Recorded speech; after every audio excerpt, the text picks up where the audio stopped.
Ah. Hey, what's up, everybody? It is Dr. Joey, and I am coming to you today with a very good friend and patient of ours, Zach Ceballos. So I was going to say Ceballos because it's a double L, but you know how that works.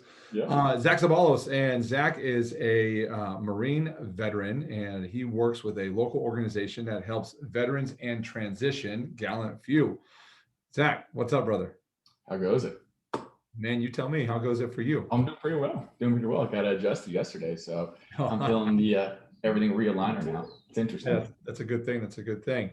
So, obviously here today, we're just going to talk about your experience with us so far. And so, when you and I met, I think it's like 4 or 5 years ago, Yeah. a lot of stuff that we're talking about, I think that we should hear from you. So before you started coming to see me, what kind of stuff did you deal with post veteran status? I think one of the big things is TBIs. A lot of times veterans, they do something in the military, whether it's a very dynamic role or maybe something, a simple accident happens and then a TBI occurs.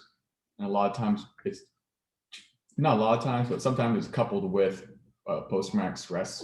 So I think when those two things are hitting veterans and they come home, then they feel these emotional effects, the physical effects, and whatnot, and they go untreated for the most part. I really didn't know the severity of mine, and I think that's around the same time I was like understanding TBIs. I think it was around the same period that I met you. I think it was like late 2017.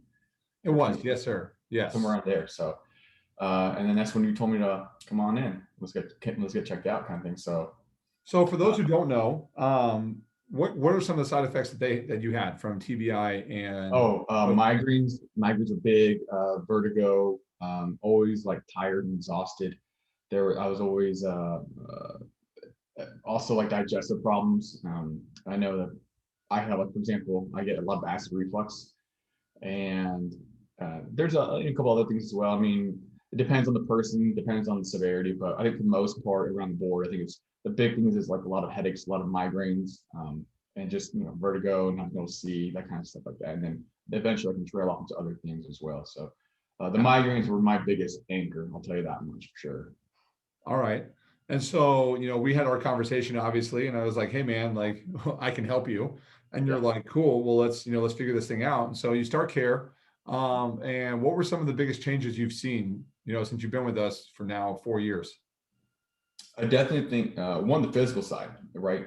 When people think of chiropractic work, I think people think it's just somebody just snapping somebody's spine, like, hey, ready, breathe, exhale, and then pop, and there's 20 snaps. I think that's what people typically perceive chiropractic work as. Sure. And now that I've experienced it, I know it's not that. But I think one of the biggest things is obviously the physical aspect. You have the mobility in your neck, especially with upper cervical care. That was a big thing. I could only turn a certain amount of degrees, but with your care and upper cervical work and stretching and things like that on my own, I was definitely able to get that mobility back in my neck a lot more, as well as my migraines. Migraines were dramatically reduced a lot. And along with that came a reduction in vertigo, especially with us. What we like to rock climb, right? So when you're up on the wall and you're looking down 30 or 40 feet at your belayer to make sure that they have you and they're paying attention, you're no longer feeling as dizzy, as nauseous, things that go along with it. So those are some of the bigger things that I was really able to experience and witness firsthand after care. So what I'm hearing there is that post military, the TBI was impacting your ability to do the things that you loved. Yes.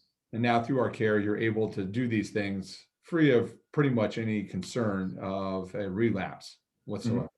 Yeah, definitely. I think not just the care itself, but also I think you give me some tips on how to stretch, what to do after the care that can kind of really cement like an adjustment, like go home, lay flat or something, or don't overstretch your neck. I think you told me that one time because I was trying to force my neck to get more of a curve in the upper portion. So just things like that, the knowledge that was passed to me about more, I guess you could say, preventive care and post care.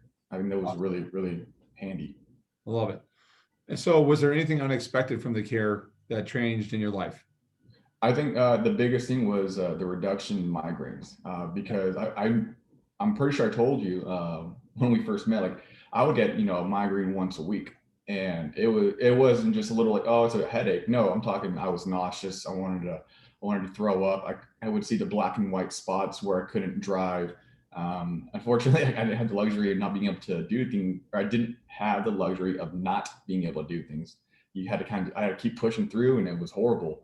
And I tried a lot of medicine, the VA, just here's medicine, here's this, here's that, here's this, and just became mush. And then I realized what more of this approach of chiropractic care, it was better results in a healthier way. If that I like makes that. sense? That makes sense. That's a great way to say that. And so oftentimes what ends up happening is that a lot of people, especially guys like you and me, we like to push through things like you just said. So as you know, in the practice, we have a lot of people who are interested in care, but most of them are bullheaded and they like to keep pushing through. So if they were to say that they are, they're interested in coming in, what kind of advice would you have for them with your process and your experience? I would I would definitely encourage them to want to listen, to active listening, listen actively, excuse me, because when you're going to do that, you're going to allow yourself to soak in the knowledge, soak in the material. It's not a one-stop fix kind of thing. One little adjustment and you're done for the rest of your life. No, there's post adjustment stuff that you should be doing. You should be hydrating. You should be maybe stretching a little bit. Maybe try to have a better sleep posture. I know it's a little tricky to maintain, but just things like that to be preventive. But then also to whatever you think, how many adjustments the person should be with care, they should fulfill that. They should stick to that plan, because it's just like a diet plan, right? You want to lose 20 pounds. Just because you have a Diet Coke doesn't necessarily indicate that you're going to lose 10, lose all that weight, right? You got to go Yep. work out. You got to maintain it. It's the consistency. It's the effort. Same thing should be applied to the chiropractic care. I love it, brother. I love it. Awesome. Thanks for your kind words today, man. That's great. Anything else Thank you you want for to your say? care. What's that?